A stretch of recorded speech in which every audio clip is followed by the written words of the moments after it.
Vamos a desarrollar en este primer bloque del módulo 3 el poder de acción. ¿Cuáles son los objetivos que nos proponemos desarrollar en este bloque?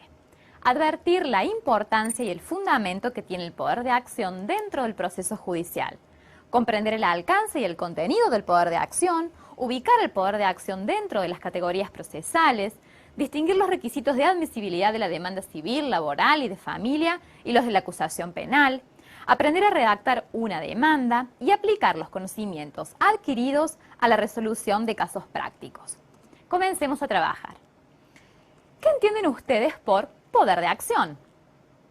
El poder de acción, junto con el de excepción y el de jurisdicción, son los tres poderes de realización indirecta del derecho vulnerado. Estos tres poderes convergen, se entroncan en el proceso como estructura técnico-jurídica. Bien, al poder de jurisdicción ya lo hemos analizado en el módulo 2. Vamos a analizar en este primer bloque del módulo 3 el poder de acción y en el siguiente bloque, en el bloque 2, el poder de excepción.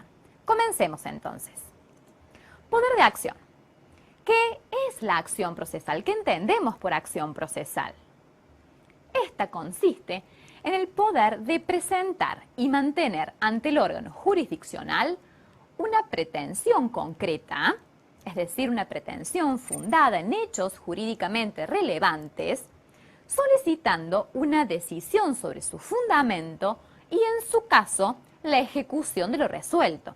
Es decir, en caso en que la resolución jurisdiccional no sea cumplida espontáneamente, solicitar la ejecución forzada, la ejecución coactiva de este pronunciamiento jurisdiccional.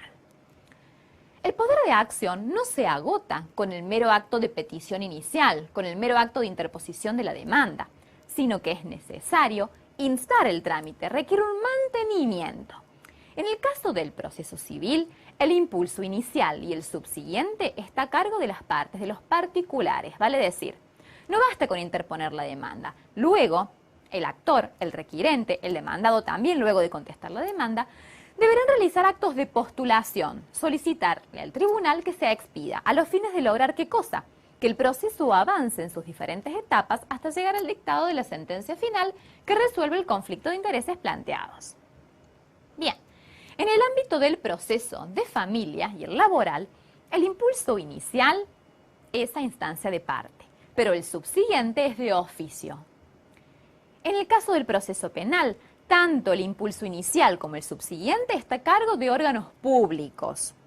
En el caso del proceso penal de la provincia de Córdoba, el órgano requirente es el Ministerio Público Fiscal.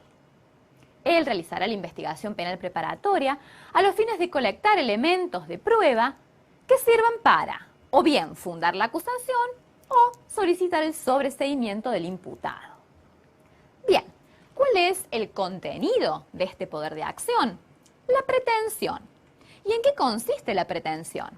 Esta es la afirmación de hechos jurídicamente relevantes. Es decir, el actor afirma hechos de los cuales se autoatribuye derechos cuya satisfacción peticiona al órgano jurisdiccional. Consiste, en definitiva, en una declaración de voluntad mediante la cual se alega, se plantea una presunta violación a un derecho sustancial cuya tutela judicial se requiere. Ahora bien, la pretensión consiste en la mera afirmación de hechos. Se plantea una situación fáctica y se solicita la tutela jurídica. Ahora bien, puede suceder que estos hechos sean afirmados, pero que luego, cuando se dicte la sentencia, el juez entienda que en verdad estos hechos no han sucedido o no sucedieron en la manera en que han sido planteadas por el actor, es decir, rechace la demanda. Por lo que la pretensión, en consecuencia, es meramente la afirmación o planteo de hechos jurídicamente relevantes, más allá de que en la sentencia luego el órgano jurisdiccional decida que estos hechos no han existido o no han existido en la forma pretendida por el actor. Bien, el ejercicio del poder de acción está a cargo de ¿quién? De los particulares, en el caso, como ya lo dijimos, del proceso civil, laboral y de familia, o bien a cargo de un funcionario del Estado, el Ministerio Público Fiscal, en el caso del proceso penal. Bien, quiero que relacionemos el poder de acción con las categorías procesales que han estudiado en Unidad 2. ¿Dentro de qué categoría procesal ubicaríamos al poder de acción? ¿Qué opinan? El poder de acción es una atribución facultativa que implica una mera potestad. La ley procesal reconoce al actor, al particular, la posibilidad de deducir una demanda, la posibilidad de ejercer una pretensión. Este puede hacer uso de ella o no. No existe una sanción para el caso de incumplimiento ni una consecuencia disvaliosa para quien no ha ejercido su poder de acción. Bien, continuemos. Poder de acción. Este se manifiesta en concreto en el proceso a través de la solicitud de actuación dirigida al órgano jurisdiccional mediante la utilización de instrumentos técnicos. En el caso del proceso civil, laboral y de familia, este instrumento técnico a través del cual se canaliza, se materializa este poder de acción es la demanda. En el caso del proceso penal es la requisitoria fiscal que formula el fiscal, requisitoria fiscal o acusación. Analicemos cada uno de estos instrumentos técnicos. ¿Cuáles son los requisitos de admisibilidad formal de la demanda civil? La demanda se debe deducir por escrito y expresar a nombre, domicilio real, edad y estado civil de demandante, tipo y número de documento de identidad, el nombre y domicilio del demandado. ¿Cuál es el objetivo de individualizar al actor y al demandado? En primer lugar, el demandado debe conocer quién está ejerciendo una pretensión en su contra para poder ejercer concretamente el derecho de defensa, conocer qué defensas puede poner a ese actor, ¿sí? Quizás la excepción de quita, espera, novación, excepción de falta de personería. ¿Para qué será necesario establecer el nombre y el domicilio del demandado? Para individualizar el sujeto pasivo de la relación procesal y para conocer el domicilio al cual se deberá notificar la citación de comparendo, por ejemplo. Bien, seguimos analizando los requisitos de admisibilidad formal de la demanda. Esta debe contener la cosa que se demanda designada con exactitud, es decir, el objeto de la pretensión, el bien de la vida que se pretende. Debemos delimitarlo tanto cuantitativa como cualitativamente. Si se reclamase el pago de una suma de dinero, deberá establecerse el importe pretendido cuando ello fuere posible, inclusive respecto de aquellas obligaciones cuyo monto depende del prudente arbitrio judicial. Ejemplifiquemos para una mejor comprensión. La demanda debe contener la especificación, la descripción del objeto de la pretensión. Por ejemplo, el desalojo de un inmueble, describo el inmueble. Demanda de escrituración de una propiedad, describo la propiedad. Demanda de división de condominio, el objeto, ¿qué pretendo? Si persigo el cobro de una suma de dinero, debo determinar el importe. ¿Qué sucede en el caso de aquellas pretensiones que inicialmente son de un monto determinado? Justamente, la cuantificación de la deuda va a ser objeto de decisión del tribunal al momento de dictar sentencia. ¿Cómo hacemos para poder identificar el monto al tiempo de interponer la demanda? En este caso, hacemos una estimación. Por ejemplo, en el caso de una demanda de daños y perjuicios, originariamente no sabemos exactamente el monto al cual va a condenar el tribunal. Lo estimamos, decimos el monto pretendido, individualizamos y especificamos cada rubro. Esa es la forma de presentar una demanda. Continuamos analizando sus requisitos. Los hechos y el derecho en que se funda la acción.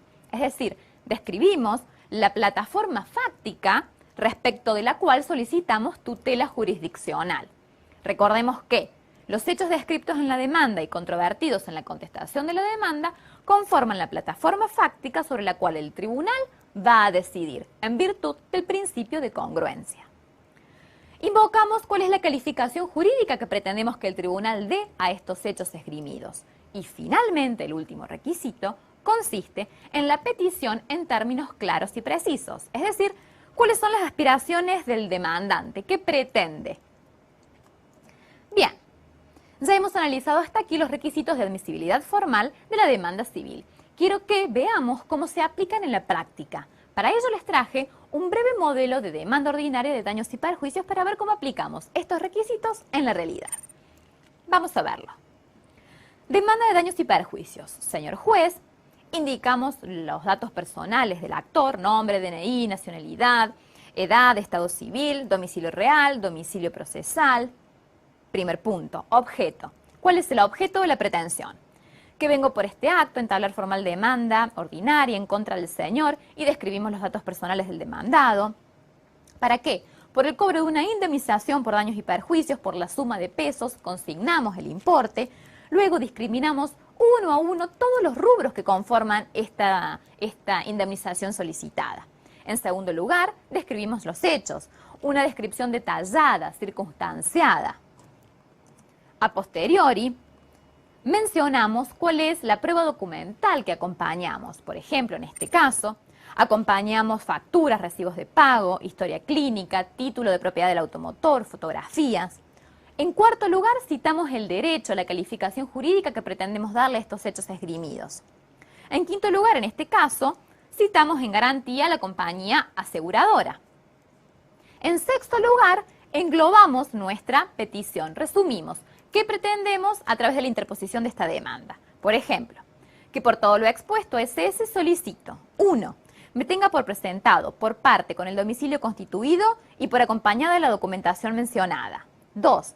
Imprima trámite y ordene la citación en garantía. 3. Oportunamente haga lugar a la demanda con intereses y costas. Vale decir, resumo las aspiraciones que tengo al interponer esta demanda. Esta es la estructura que debe seguir una demanda civil para cumplimentar con estos requisitos que hemos enumerado. Bien, continuamos. ¿Qué hace el tribunal cuando recibe la demanda? Realiza un control sobre el cumplimiento de estos requisitos y en caso en que se verifiquen, dictará el primer decreto de admisibilidad formal de la demanda. Este es el modelo. Córdoba la fecha, por presentado por parte y con el domicilio constituido. Admítase la presente demanda a la que se le dará trámite de juicio ordinario. A posteriori, cítese al demandado para que en el plazo de 3 días comparezca a estar a derecho bajo percibimiento de rebeldía, oportunamente traslado. Esta es la dinámica que se sigue en un proceso civil cuando se interpone una demanda y ésta es admitida. Bien, veamos ahora los requisitos de admisibilidad formal de la acusación en el fuero penal.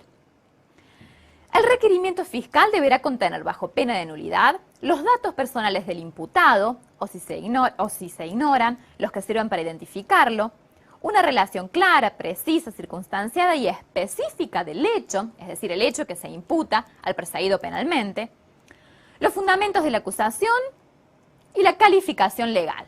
Como ven ustedes, se trata de requisitos similares a los efectos de que se puedan individualizar al sujeto pasivo de esta persecución penal y a su vez para que éste sepa cuáles son los hechos que se le imputan y la calificación jurídica y pueda ejercer correctamente su derecho de defensa. Bien, quiero que resolvamos los siguientes casos prácticos. Caso 1.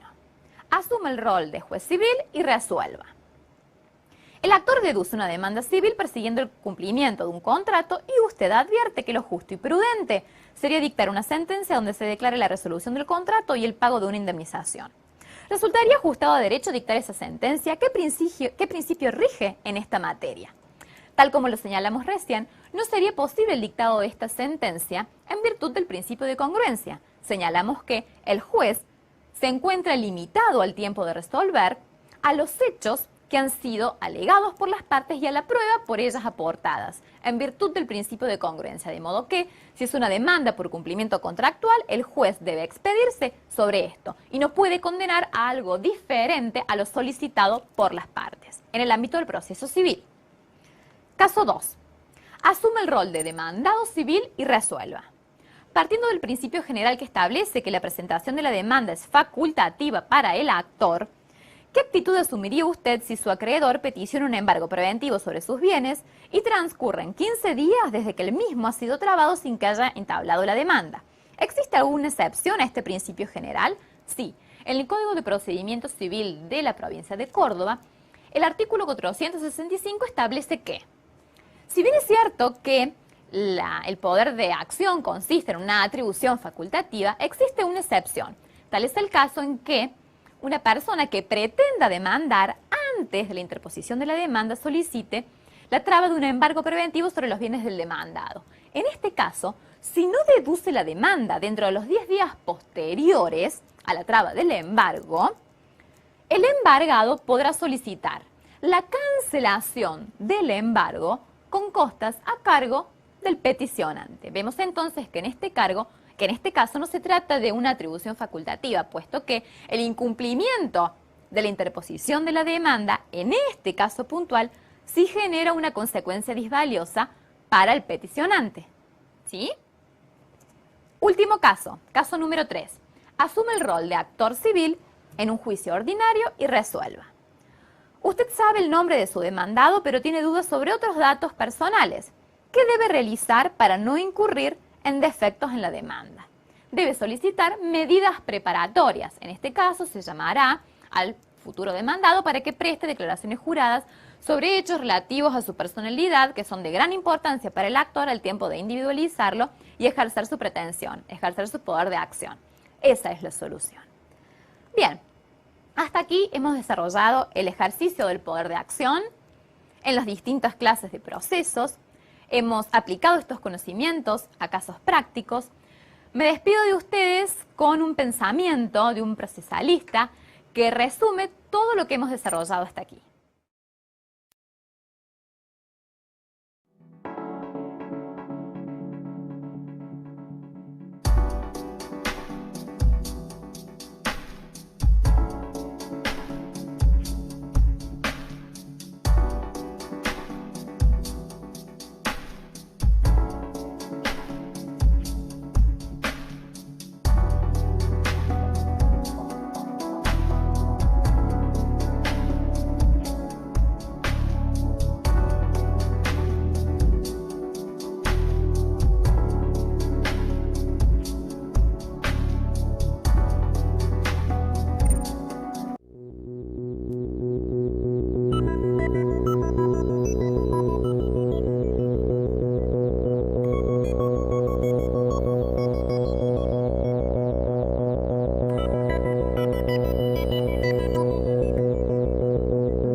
Vamos a desarrollar en este bloque el poder de excepción.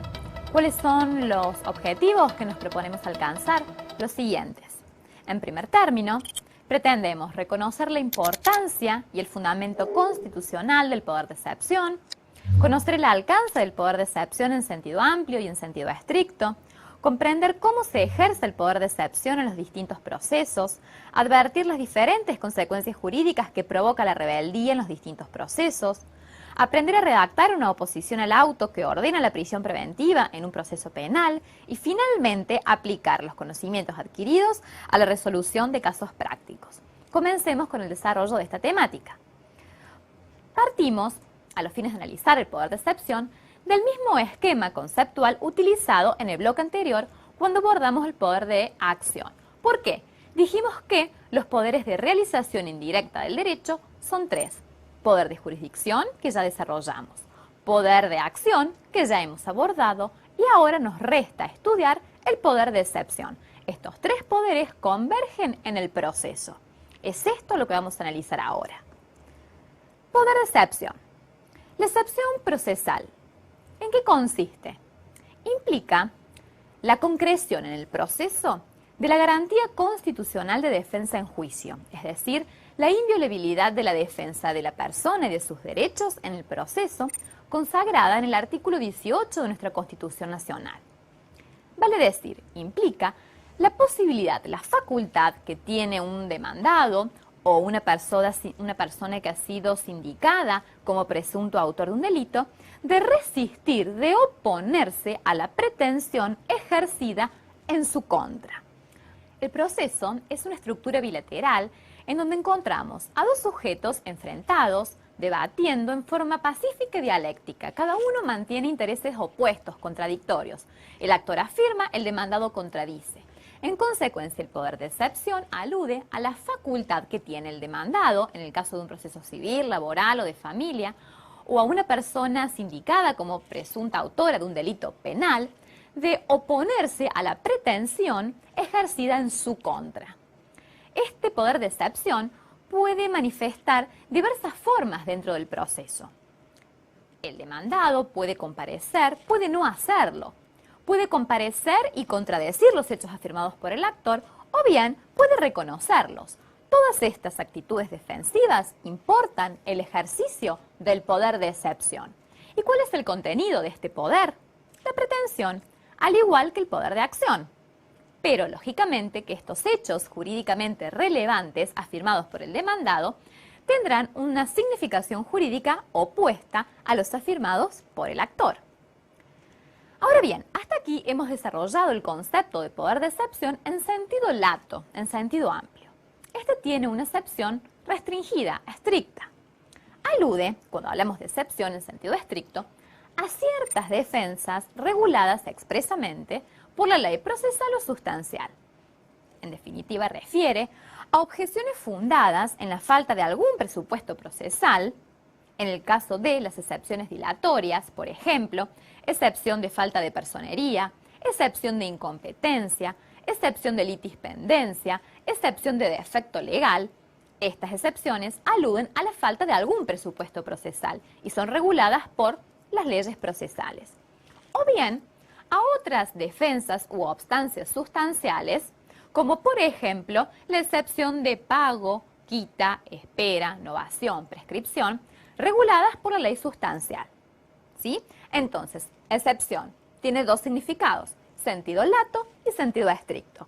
Este último alude a las defensas reguladas expresamente por la ley procesal o sustancial y estas, teniendo en cuenta los efectos que producen, se clasifican en dilatorias y perentorias. Dilatorias aluden a la ausencia de algún presupuesto procesal.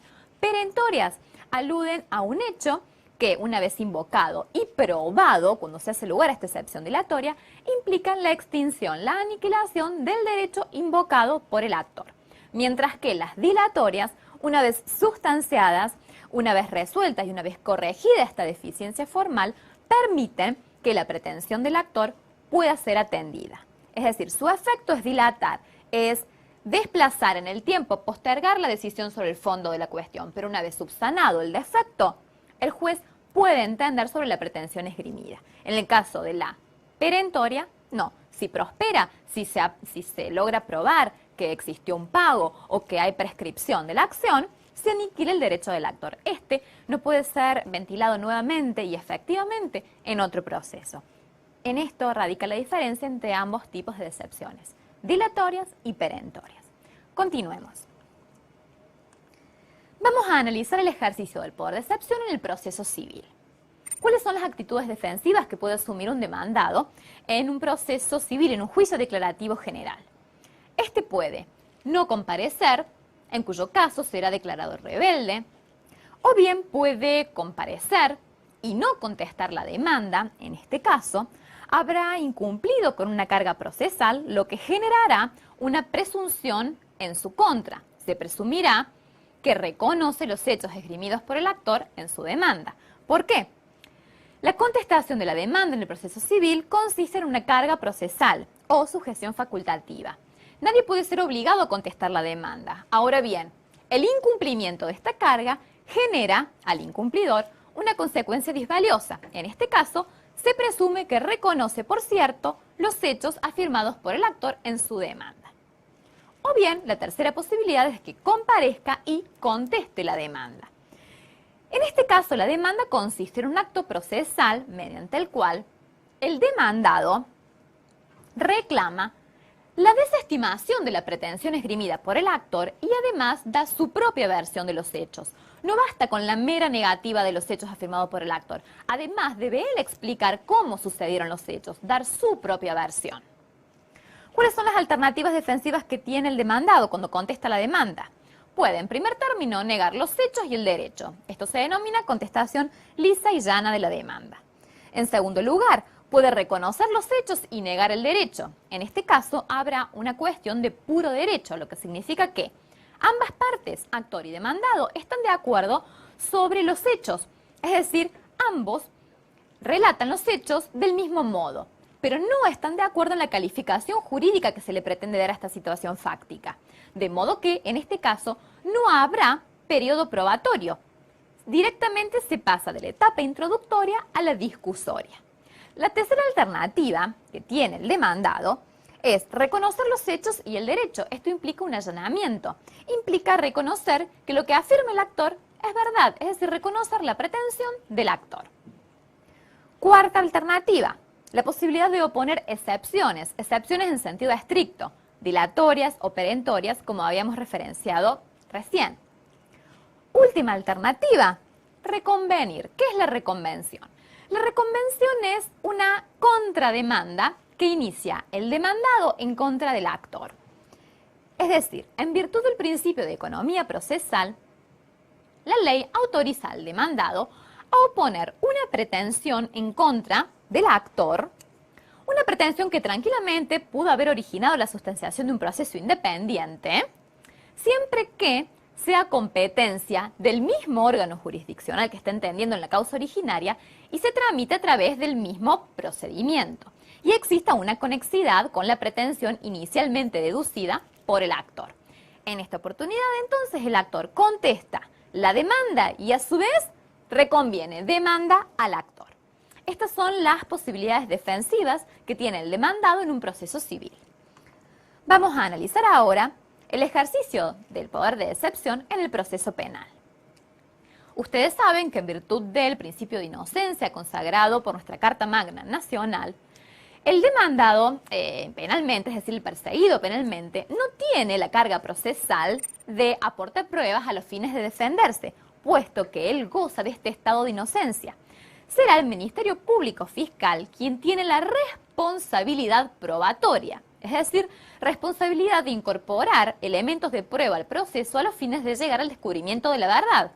Es decir, puede llegar a acusarse al perseguido o bien, cuando no existe certeza sobre la comisión del delito, a solicitar su sobreseimiento o su absolución ya en la etapa de juicio.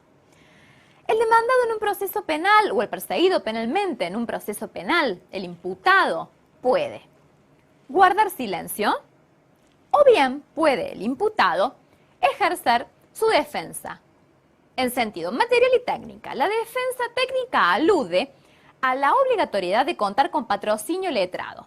Si no se lo procura el imputado, es el Estado el que de oficio le provee.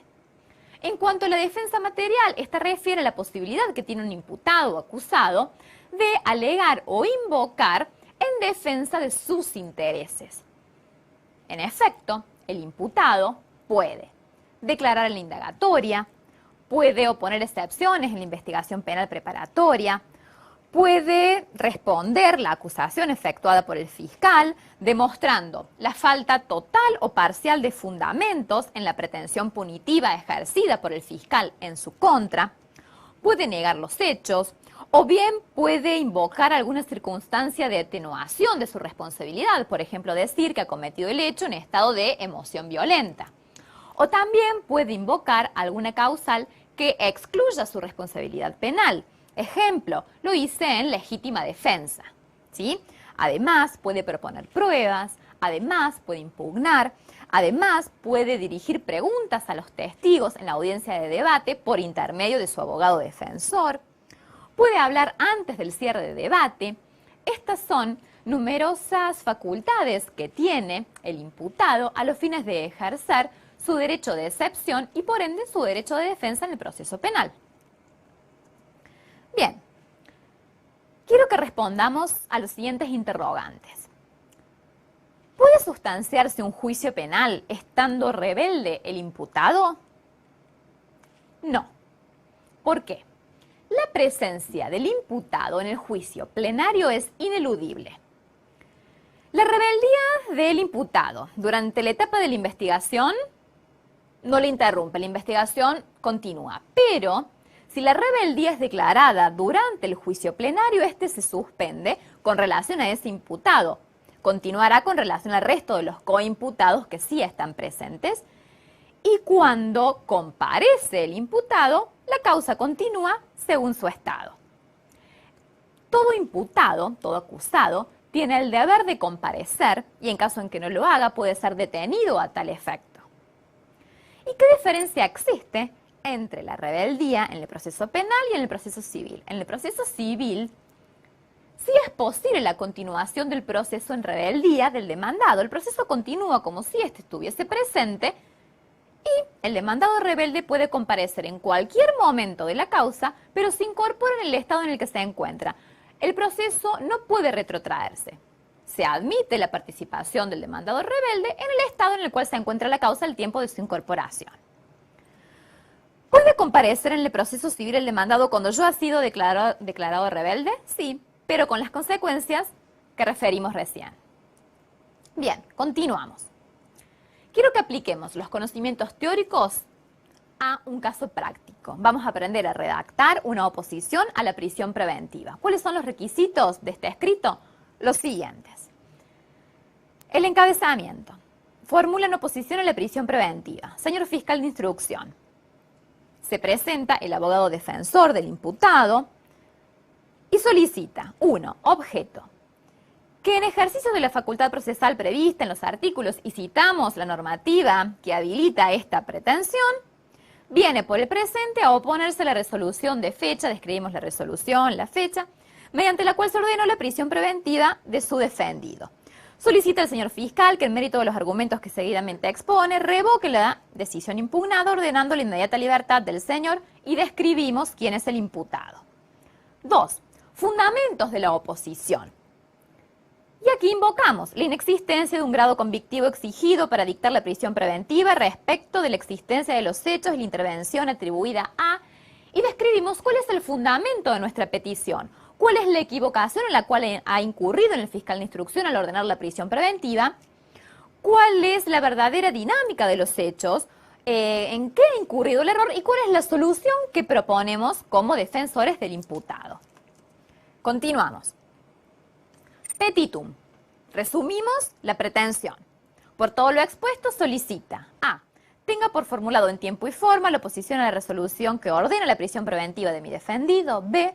En mérito de los argumentos expuestos, revoque esa decisión y ordena la libertad de, describimos el nombre del imputado. Para la hipótesis de que se mantenga la resolución atacada, solicito remite las actuaciones al señor juez de instrucción, a quien solicito la revocación de la resolución impugnada y la declaración de su nulidad de acuerdo a lo peticionado en el punto 2. Es justicia. ¿Advierten ustedes cómo es la estructura de un escrito en el cual ejerce este poder de excepción un imputado en el proceso penal? Bien, continuamos con la última parte de la clase. El ejercicio de poder de excepción en los procesos de familia y en el proceso laboral. En el proceso de familia se aplica supletoriamente el Código Procesal Civil. Las excepciones son tratadas como incidentes, las resuelve el juez de primera instancia y pueden ser apeladas ante la Cámara de Familia. Rige el principio de eventualidad, lo que significa que en un mismo escrito se deben oponer todas las defensas para ser tratadas de manera subsidiaria. En caso de no prosperar la primera, se trata la segunda. En caso de no prosperar la segunda, se trata la tercera y así sucesivamente. En el caso del proceso laboral, la particularidad es que el Código Procesal Laboral no contempla la excepción de defecto legal y la de falta de personería. ¿Cuál es el fundamento? El principio de saneamiento que rige en el procedimiento laboral. A través de este principio es el juez quien debe señalar las deficiencias que existen en los escritos de las partes y debe ordenar su subsanación bajo apercibimiento de desistimiento, lo que implica que el juez realiza un control de admisibilidad formal.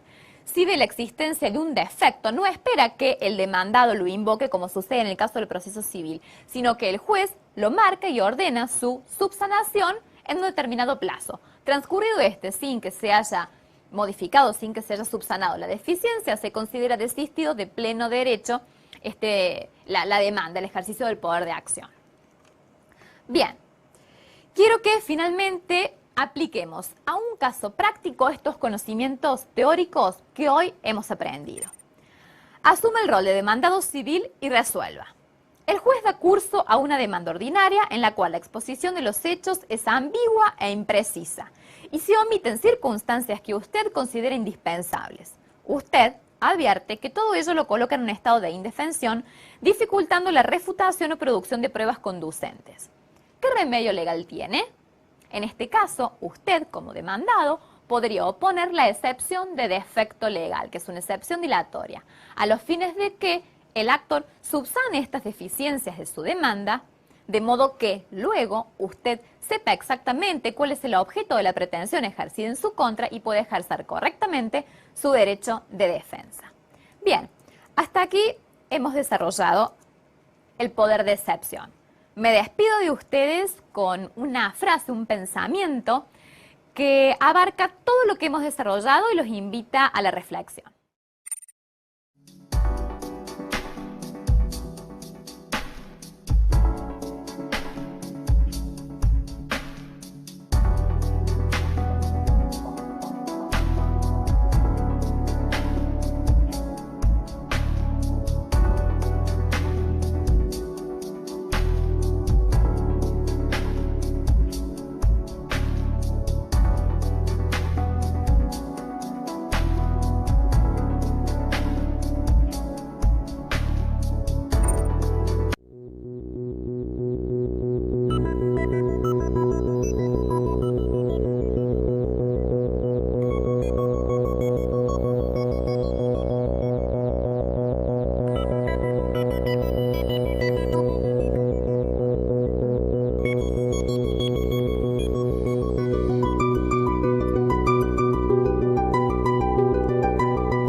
Vamos a dar inicio a lo que es el bloque 3 del módulo 3, sujetos procesales. Lo primero que vamos a decir son los objetivos específicos de este bloque. El primero de ellos es comprender la dimensión y alcance del concepto sujetos procesales, distinguir los conceptos de parte, tercero interveniente, tercerista y participante, lograr un acabado conocimiento de la dinámica del proceso con partes múltiples, concientizar sobre la importancia y responsabilidad de la asistencia jurídica. Vamos al concepto de sujetos procesales. Para hablar de sujetos procesales debemos recordar cuál es el concepto de proceso judicial. Y dijimos que el proceso judicial era una serie gradual, progresiva y concatenada de actos que son cumplidos por órganos públicos predispuestos y particulares interesados que persigue determinados fines. Un fin mediato, que es la fijación de los hechos y la aplicación del derecho, y un fin inmediato, el restablecimiento del orden jurídico alterado y la paz social. Dentro de este concepto de proceso judicial teníamos tres elementos: un elemento objetivo, un elemento teleológico y un elemento subjetivo, de qué es lo que vamos a hablar en este bloque. El elemento subjetivo está representado por aquellos sujetos que intervienen en todo trámite procesal. Primero tenemos que son los órganos públicos predispuestos, es decir, aquellos que gozan de jurisdicción y competencia predeterminada legalmente, como garantía siempre para los justiciables y designados de acuerdo a las formas y procedimientos que están establecidos en la Constitución Nacional. Luego tenemos los particulares interesados que intervienen en todo proceso judicial. Estos sujetos deben contar con capacidad procesal y capacidad para ser parte. También podrán intervenir a través de sus representantes. Los sujetos en todo proceso pueden ser, como vimos en otros módulos, sujetos necesarios y sujetos eventuales. Los sujetos necesarios son aquellos que tienen que estar presentes indefectiblemente en toda relación jurídica para que ésta sea válida. Y los sujetos eventuales son aquellos que no pueden estar presentes o pueden estar presentes, pero no obsta a la validez de la relación jurídica procesal. Los sujetos necesarios en un proceso civil tipo son el actor, el demandado y el juez. Y en un proceso penal tipo tenemos el Ministerio Público Fiscal, el imputado y el tribunal. Vamos a un concepto de parte. El doctor Chiovenda, uno de los grandes autores de la teoría general del proceso, nos dice que parte es quien demanda en nombre propio o en cuyo nombre se demanda una actuación de la ley y aquel frente al cual esa actuación de la ley es demandada. ¿Cuáles son los caracteres de las partes? Las partes son iguales, duales y antagónicas. Cuando decimos iguales, este carácter surge del mandato constitucional de igualdad de las partes ante la ley. Cuando decimos duales, hace referencia a que las partes siempre son dos. Estas partes pueden estar constituidas, a su vez, por más de un sujeto en la misma calidad. Y antagónicas son, este carácter deriva de que siempre hay un sujeto, una parte que afirma una pretensión y otro sujeto que resiste esa pretensión. Otro concepto fundamental que hay que saber distinguir es el de participantes. Los participantes representan un derecho ajeno a ellos mismos, ya que pertenece a la sociedad o pertenece a un particular al que representan o asisten. Por ejemplo, para que ustedes puedan entender, son los integrantes del Ministerio Público Fiscal, los abogados, los apoderados, los patrocinantes. Otro concepto nuclear de este bloque es el de capacidad procesal. La capacidad procesal es un reflejo de lo que ustedes pueden haber visto en otras materias como capacidad de hecho. Es decir, es la aptitud para ejecutar personalmente todos los actos procesales válidos. Eso nos enseña el maestro Palacio. La capacidad para ser parte es la posibilidad jurídica de figurar como parte en el proceso judicial. Es un reflejo, una extensión de lo que ustedes conocen como la capacidad de derecho, es decir, la aptitud para adquirir derechos y contraer obligaciones. Luego tenemos otro concepto que no debe ser confundido con los otros dos, o sea, con capacidad procesal y la capacidad para ser parte, que es la legitimación en la causa o legitimatio ad causam. El doctor González Castro dice que la legitimación en la causa es una condición especial para pretender útilmente, es decir, que la pretensión sea acogida en definitiva. Si esta parte no está legitimada, según el derecho de fondo, su pretensión va a ser desestimada por el juez al momento de dictar sentencia. Pero igualmente esa parte habrá revestido la calidad de parte en el proceso judicial. Esta legitimación en la causa es apreciada por el juez al momento de dictar sentencia. Acá vamos con un instituto fundamental que es la representación legal. Esta problemática de la representación legal se encuentra vinculada a lo que es la capacidad procesal, lo que dijimos recién, que es la capacidad para ejecutar por sí mismo todos los actos del proceso judicial. Los incapaces, al igual que todas las personas jurídicas, como no cuentan con esta capacidad procesal, o sea, para ejercer por sí mismos los actos del proceso, no lo hacen por medio de sus representantes legales. Es decir, esta persona, el incapaz, o una persona jurídica, deberá comparecer en un juicio junto con sus representantes legales, ya sea el tutor, el curador, los padres. A su vez, tienen que comparecer, en el caso de tratarse de un menor, con un asesor letrado que integre el Ministerio Público Pupilar. Esto se debe a que el Ministerio Público Pupilar cumple la función de ser representante promiscuo de los menores capaces. A su vez, es un mandato de todos los ordenamientos procesales que toda persona que quiera comparecer en un juicio lo debe hacer con patrocinio letrado obligatorio, con un abogado. Este mandato que tiene que comparecer en un juicio, sí o sí, con un patrocinio letrado, se ve, digamos, alterado en caso en que el particular que quiera comparecer en un juicio no cuente con recursos económicos para hacer frente al pago de los honorarios del abogado.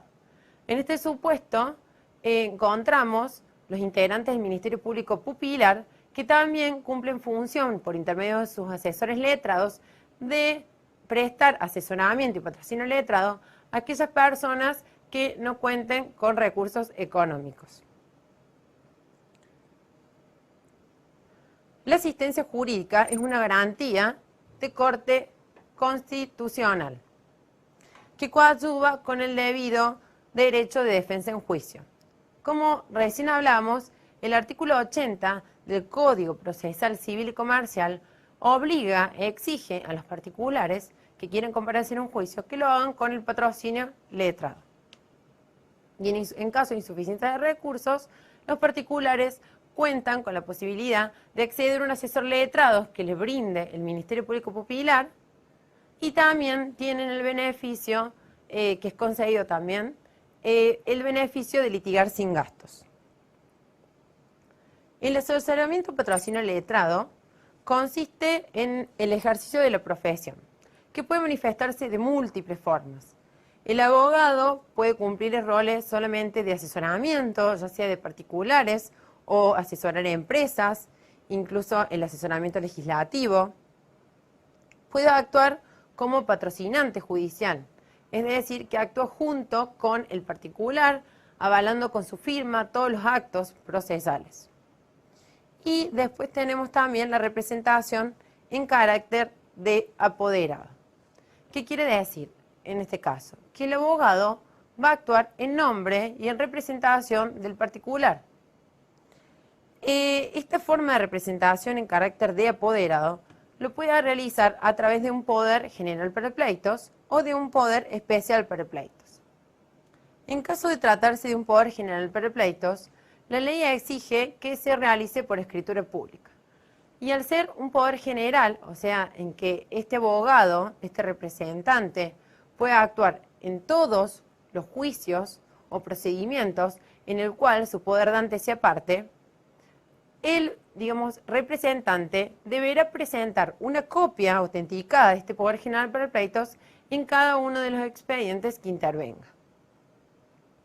En el caso de concederse un poder especial para pleitos, este también, como dijimos antes, se puede realizar por escritura pública, pero a diferencia del anterior, tenemos la posibilidad de que se pueda realizar también a través de un poder apudacta o de la modalidad carta poder. Estas modalidades, tanto apudacta como carta poder, tienen la ventaja de ser gratuitas y se suscriben en el mismo tribunal. Este poder especial para pleitos, como la palabra le indica, va a ser solamente para un pleito determinado, para un juicio determinado. Entonces, al ser un único poder para un juicio determinado, ese original del poder deberá ser agregado en el expediente que se tramite en la causa. También podemos decir que estos poderes, tanto el poder general para pleitos y poder especial para pleitos, pueden ser revocados, ya sea pueden ser revocados por el particular que otorga el poder, o sea, por el podermante, o puede ser el representante puede renunciar a su cargo. Pueden ser revocados por distintas situaciones, ya sea porque la incapacidad del sujeto representante, o también, ya sea física o psíquica, también puede ser revocado por simple voluntad del representado.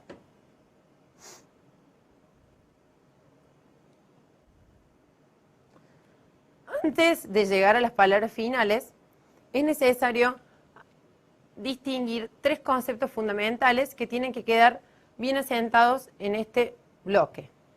Hay que distinguir el concepto general de sujetos procesales, que no solamente abarca el concepto de parte, sino también al órgano jurisdiccional que interviene en el proceso judicial.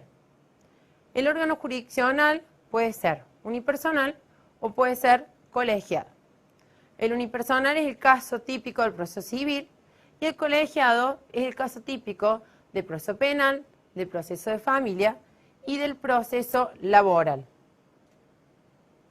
Otro concepto fundamental, como ya dijimos, es el concepto de parte, que es distinto al de sujeto procesal. Las partes es quien demanda en nombre propio o en cuyo nombre se demanda una actuación de la ley, y aquel frente al cual esa actuación es demandado.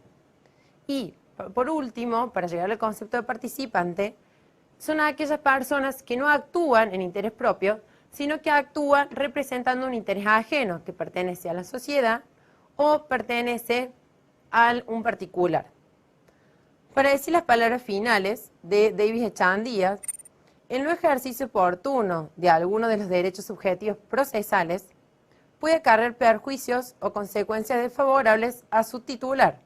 Por ejemplo, el no ejercicio oportuno de la acción puede conducir a la caducidad de la vía procesal, inclusive a la prescripción del derecho sustancial. Estas son palabras del doctor Davis Echandía y de este modo damos por finalizado el bloque 3.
Vamos a los objetivos específicos de este bloque.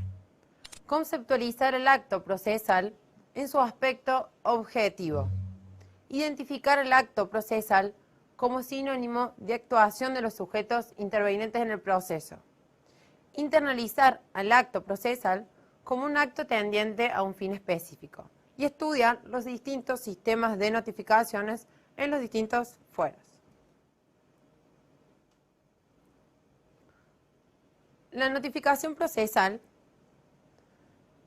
se la define como aquel acto procesal mediante el cual se pone en conocimiento de las partes o de terceros intervinientes el contenido de una resolución judicial. Este concepto nos da el doctor Palacio. El artículo 142 del Código Procesal Civil establece un principio fundamental en cuanto a las notificaciones procesales. Dice que las providencias y todas las resoluciones judiciales no obligan, sino son notificadas con arreglo a la ley.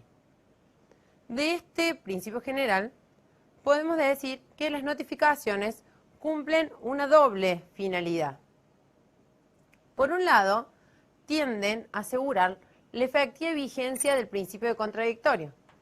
El principio de contradictorio, para que ustedes recuerden, es la posibilidad de otorgar a las partes iguales posibilidades defensivas, o sea, de ejercer su derecho de defensa. Y la otra finalidad de las notificaciones es que determinan el punto de partida para computar los plazos, dentro de los cuales las partes deben cumplir determinados actos procesales, e inclusive deducir impugnaciones. La doctrina hace una diferencia entre los conceptos citación, emplazamiento y requerimiento. La citación es el llamamiento que se le hace a una persona para que concurra al órgano jurisdiccional para un acto procesal determinado. El emplazamiento, como la palabra lo dice, es el llamamiento que se le hace a una persona para que dentro del término, dentro del plazo que la ley fije, ejecute un acto procesal. Y el requerimiento si en el caso que se trate de imponer o de evitar de las partes una conducta distinta a la comparecencia. ¿Cuáles son los sistemas de notificación? En primer lugar, tenemos un sistema de notificación personal o ministerio legis, que es la que se lleva a cabo en la sede del tribunal y que obliga a las partes a comparecer al tribunal los días que están establecidos expresamente en la ley. Lo pueden estudiar esto del artículo 153 del Código Procesal Civil, el artículo 20 de la Ley 7987 que rige el procedimiento laboral y el artículo 32 de la Ley 7676 del Fuero de Familia. Tienen que recordar que este sistema de notificación personal o ministerio legis es el principio en materia de notificaciones. Sin perjuicio de que ustedes puedan observar en la práctica que la mayoría de las notificaciones se realizan por cédula. La notificación al domicilio, que es otro de los sistemas, es la que se realiza fuera de la sede del tribunal. Dentro de esta categoría encontramos la notificación por cédula, por carta o documento, etcétera, entre otras. ¿Cuáles son los tipos de notificación? Palacio nos dice que los tipos de notificación desde un punto de vista de la dimensión formal pueden ser notificación expresa o notificación tácita. La notificación expresa, nos dice Palacio, se da cuando existe un efectivo acto de transmisión de conocimiento a través del acto procesal de que se trate. Y, a su vez, clasifica esta notificación expresa entre de conocimiento cierto y notificación de conocimiento presunto. Para que ustedes lo puedan entender, vamos a dar un ejemplo. Es el caso típico de que el notificador, el oficial notificador, se dirige al domicilio de la persona que pretende notificar, toca la puerta y esta persona que queremos notificar está presente y recibe la cédula en sus manos. Entonces, en este caso sería de conocimiento cierto. Pero también cabe la posibilidad que este oficial notificador se dirija al domicilio que pretende notificar y que realice un llamado a la puerta y que no aparezca ninguna persona a recibir la cédula. En ese caso, el oficial notificador, identificando que estén bien los números del domicilio, deja la cédula por debajo de la puerta. En este caso, se considera que hay una notificación expresa, pero es conocimiento presunto. También tenemos la notificación tácita. Este caso se da cuando ese acto de transmisión de conocimiento del contenido de esa resolución se reputa verificado, ya sea porque lo dispone la ley o por ciertas actitudes asumidas por las partes o sus auxiliares. Tenemos, para que ustedes lo puedan entender, la notificación, en este caso ministerio legis, y la notificación por retiro del expediente.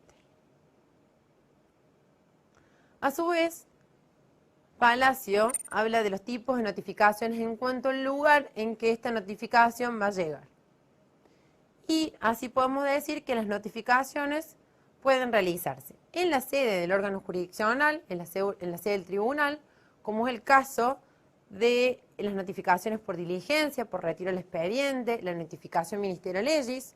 Tenemos también las notificaciones en el domicilio, ya vamos a ver qué casos son, al domicilio real o al domicilio procesal, y las notificaciones por edictos cuando son personas con domicilio desconocido.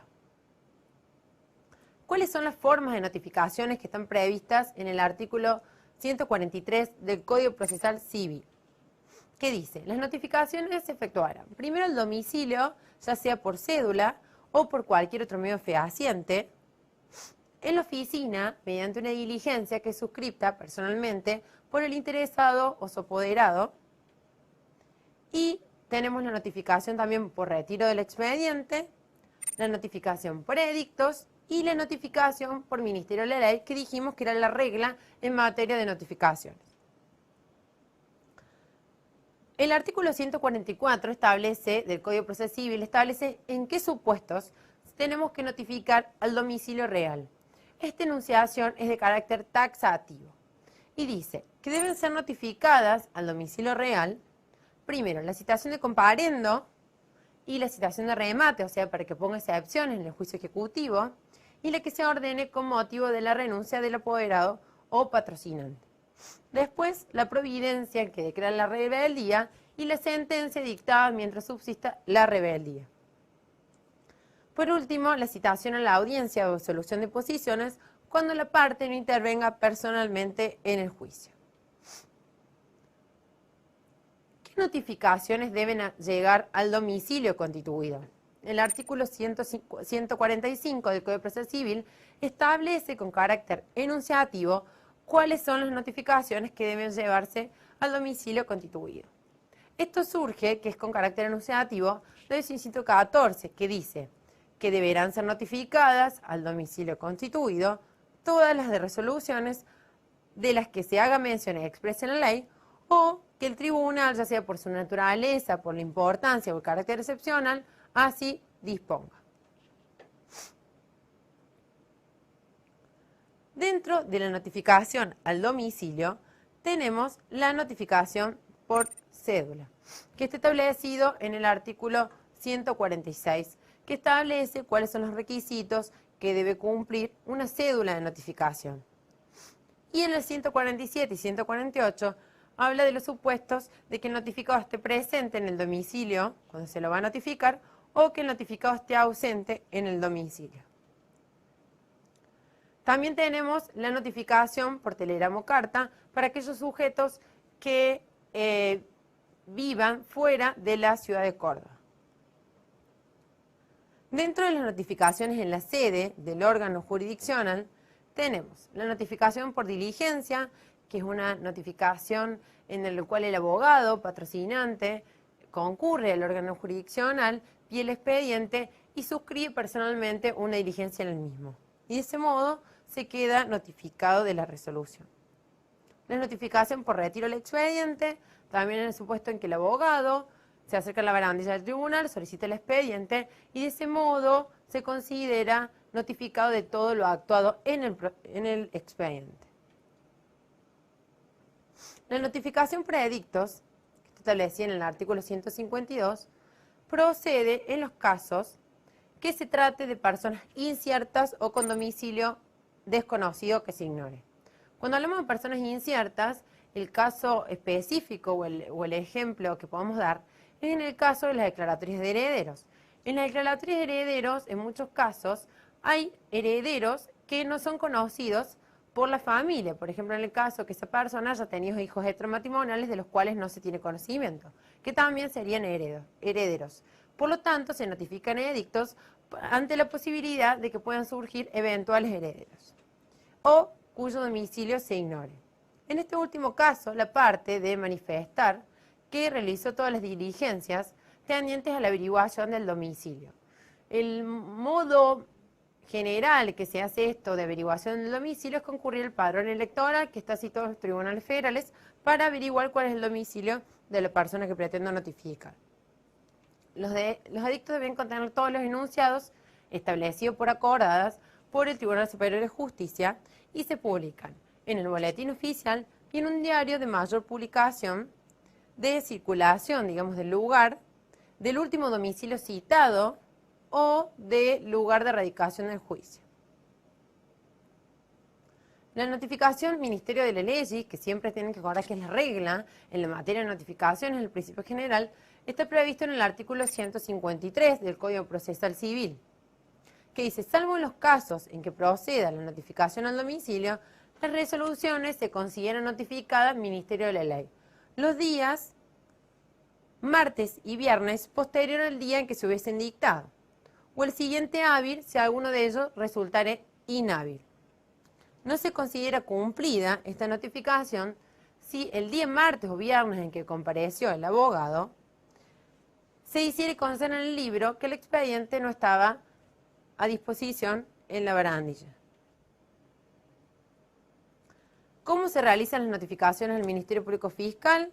Los integrantes del Ministerio Público Fiscal, ya sea tanto fiscal como pupilar, serán notificados en sus despachos, debiendo acompañarse el respectivo expediente y a tal fin se le entrega a la persona que llena el expediente un control numérico en el que hace contarse la fecha de la recepción del expediente.